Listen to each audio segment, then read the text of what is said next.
Ang KNN ay hatid sa inyo ng UNICEF.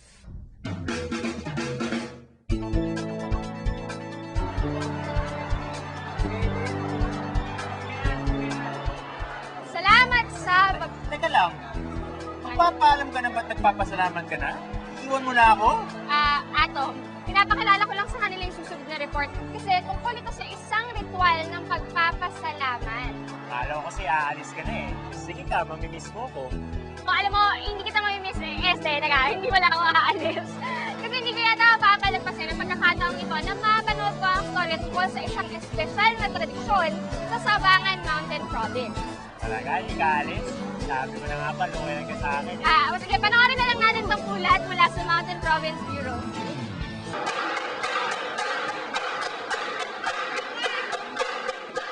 Mountain Province has a rich culture, and this is seen in the various practices in every town. Here in Sabangan, the community has lipas, a traditional Thanksgiving celebration after a bountiful harvest.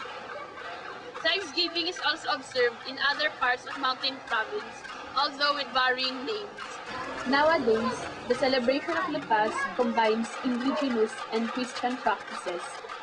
In Sabangan, it starts with the Eucharistic celebration. This is where parishioners offer their harvest products to God as a form of thanksgiving. They also offer seeds that are blessed for a bountiful harvest. Manidawat ako ng sa balita na ako Diyos at mabindisyon ng matlaan na mula tayo po yan ang tarakang tako. Siya na ng intensyon tako na lualo takos ng kedua niya lupas. Taurin mo sa akin lang, kung nabasip-basip din natawid ako sa aputa ko. So ngamatay, lualo tako matlang ng aputa ko tayo daidanan ng ipatawid.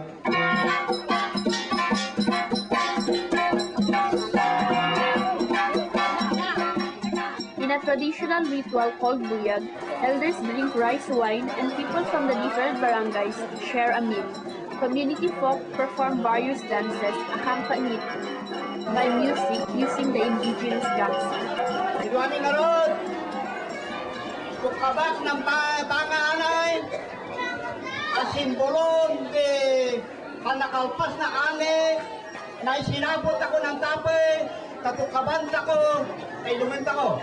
Tukab, apunye, kabunyane, ang malsawakan na kami, sikanag ng tangalin me, na inalpas na panagmula me, na inapit me, matukaban nga hindi na mulmula, na bumalas na nakaparalas na plasa. Umot sinang tapo yan ay, ukabak sing ay tapo ya, masika de, kanan de, naapit igwani agaw, masika de kay sisdaan de, madengdeng sila igwani agaw, tayo na isinibraran minan, ano ka lipas. Matukaban kay bangal, matukaban nga nini kawisya, kami nga ginay, nasayate, banat, matukaban, umat awis na nanukani pangko, matukaban ka ta, agtam na ni Sabangan na naisisipin na.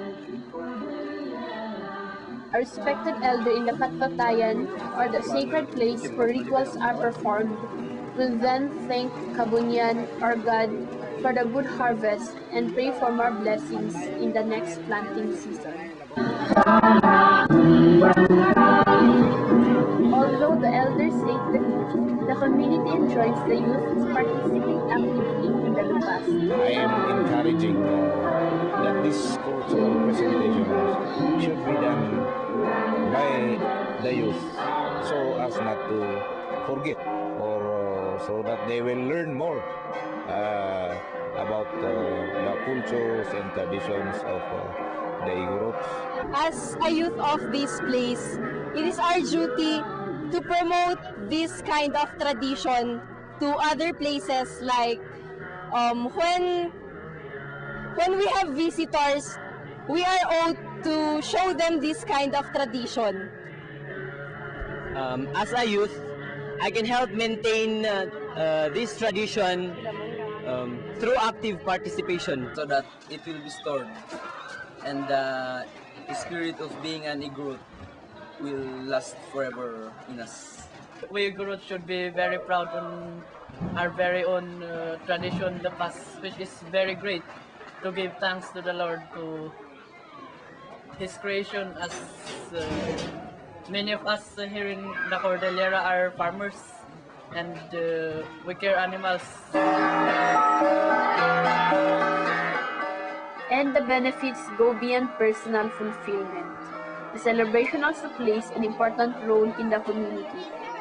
It fosters unity and cooperation. It fosters spirituality as we have for our common worship.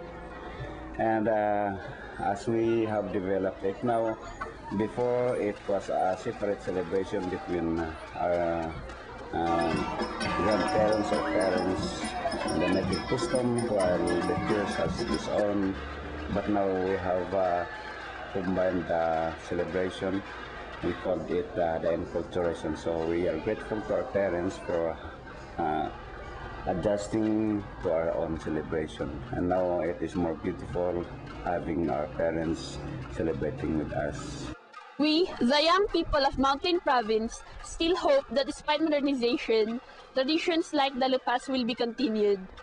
It is up to us to make a firm commitment in preserving our culture for future generations.